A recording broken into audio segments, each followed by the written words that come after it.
ഫൈസൽ. ചാലക്കുടി മലക്കപ്പാറയിൽ തഹസിൽദാരുടെ വാഹനം കാട്ടാനെ ആക്രമിച്ചു. മലക്കപ്പാറയിൽ പോയി മടങ്ങി വരുമ്പോഴാണ് തഹസിൽദാരുടെ വാഹനം കാട്ടാനെ ആക്രമിച്ചത്. വാഹനം പിന്നിൽ നിന്ന് എടുത്ത് ഉയർത്താനും കുത്തിമറിച്ചിടാനും ശ്രമിച്ച ശേഷം കാട്ടാന ഓടിമറഞ്ഞു.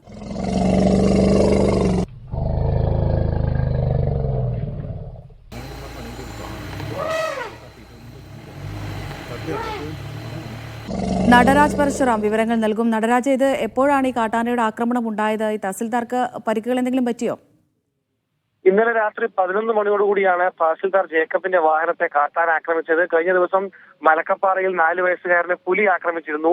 ഈ സംഭവവുമായി ബന്ധപ്പെട്ട് ആ പ്രദേശത്തെത്തുകയും പ്രദേശവാസികളെ പുനരധിവസിപ്പിക്കുകയും ചെയ്യുന്നത് സംബന്ധിച്ച ചർച്ചയ്ക്കായാണ് തഹസിൽദാർ ഇന്നലെ വീരൻകുടിയിലേക്ക് പോയത്.